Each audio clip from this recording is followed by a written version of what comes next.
Number 1, লক্ষ্য 26-এ বাংলা দখল। পালা করে করে বঙ্গ সফরে নরেন্দ্র মোদী, অমিত শাহ শনিবার বাংলার মাটিতে দাঁড়িয়ে বিজেপি কর্মীদের টার্গেট বেঁধে দিলেন মোদীর সেনাপতি। এবার বিজেপি 38 থেকে 45% লাভ দেবে। अब हमें तो 38% से 45% का जंप लगाना है। রাবণও ভেবেছিল তাকে কেউ হারাতে পারবে না। বেলা করে দাঁড়িয়ে মমতাকে খোঁচা অমিত শাহ। দলের জয় নিয়ে আত্মবিশ্বাসী মোদীর সেনাপতি। जब प्रभु श्री राम ने राम सेतु बनाया तब रावण ऐसा ही मानता था कि इस प्रकार से मुझे कोई हरा सकता है क्या। ভোট এলেই বাংলার পরিচয় বিজেপির রাজনীতিকরা বাংলার বিভিন্ন প্রান্তে এসে বাংলার মানুষকে বিভ্রান্ত করার চেষ্টা করেন। অমিত শাহকে শ্বেতপত্র প্রকাশ্যে চ্যালেঞ্জে ছুড়ে দিলেন তৃণমূল কংগ্রেসের সর্বভারতীয় সাধারণ সম্পাদক অভিষেক বন্দ্যোপাধ্যায়। প্রতি মাসে উনি একবার করে আসছেন এখন, কিন্তু নির্বাচন সামনে রয়েছে। নির্বাচনের পর তো এদের টিকিট খুঁজে পাওয়া যায় না। অমিত শাহ শিলিগুড়ির ভাষণ বাম দিকে ঘুরে গেল। তৃণমূলকে কাঠগড়ায় তোলার মূল সুর হয়ে উঠল বন্দে মাতরম। শিলিগুড়িতে দাঁড়িয়ে অমিত শাহ সাফ বললেন 21টি রাজ্যে সরকার করেও খুশি নন নরেন্দ্র মোদী। বাংলা চাই চাই। 21 सरकार बनाने के बाद भी देश भर के कार्यकर्ता और हमारे नेता नरेंद्र मोदी जी के दिल में सुकून नहीं है।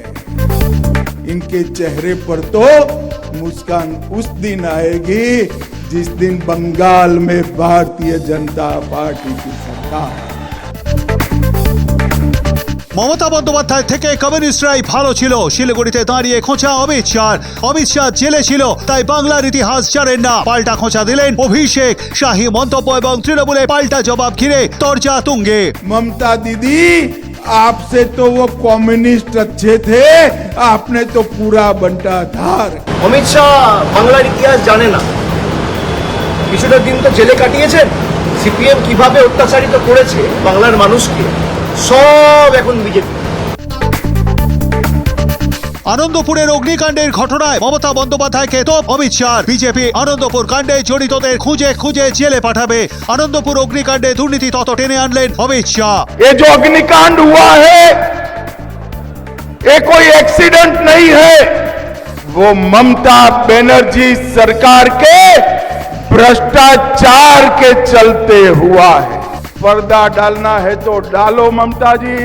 अप्रैल के बाद भाजपा सरकार आएगी और अग्निकांड के आरोपियों को चुन चुन कर हम जहर की सलाखों के पीछे।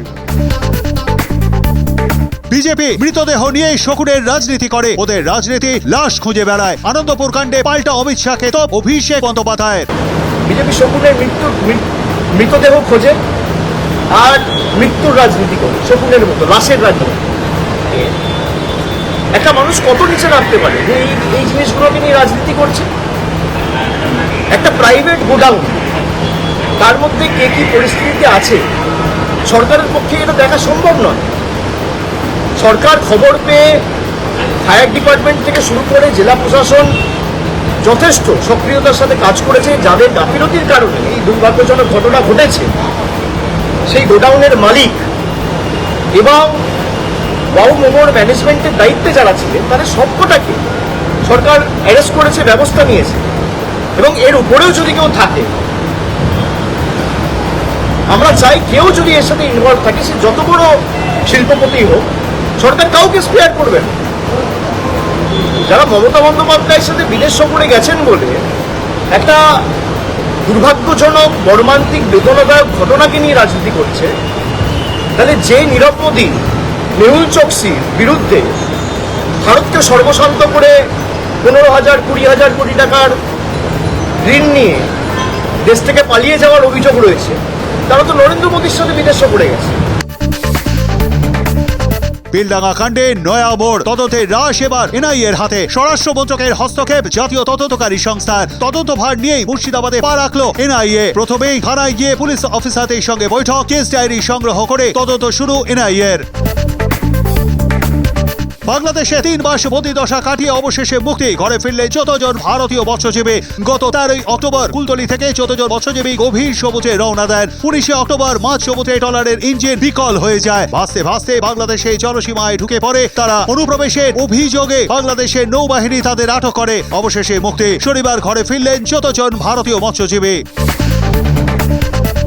মহারাষ্ট্রে প্রথম মহিলা উপমুখ্যমন্ত্রী হিসেবে শপথ প্রয়াত অজিত পাওয়ারের স্ত্রী সুনেত্রা পাওয়ারের। প্রথম মহিলা উপমুখ্যমন্ত্রী পেল মহারাষ্ট্র। শপথ বাক্য পাঠ করালেন রাজ্যপাল আচার্য দেবব্রত। এদিকে দূরত্ব বাড়িয়ে বিস্ফোরক ডাকলেন শরদ পাওয়ার। স্টাফ বললেন সুনেত্রা পাওয়ারকে উপমুখ্যমন্ত্রী করার সিদ্ধান্তের বিষয় তিনি কিছুই জানতেন না। All is not okay again in power family. 1 ফেব্রুয়ারি রবিবার সংসদে পেশ কেন্দ্রীয় বাজেট। কেন্দ্রীয় বাজেট পেশের সময় যত এগিয়ে আসছে, দেশের মধ্যবিত্ত মানুষের প্রত্যাশাও ততই স্পষ্ট হচ্ছে। বড় কর ছাড় বা চমকপ্রদ ঘোষণা চেয়েও মধ্যবিত্ত চায় স্থিতিশীল উপার্জন, নিয়ন্ত্রিত মূল্যবৃদ্ধি। কর ছাড় থেকে কর্মসংস্থান, স্থিতিশীল উপার্জন, নিয়ন্ত্রিত মূল্যবৃদ্ধি, সব মিলিয়ে বাজেট নিয়ে বহু প্রত্যাশা আম জনতার। ভোটমুখী বাংলার জন্যই কিবা থাকছে এবারের কেন্দ্রীয় অর্থমন্ত্রী নির্মলা সীতারামনের ঝুলিতে, চর্চা চলছেই।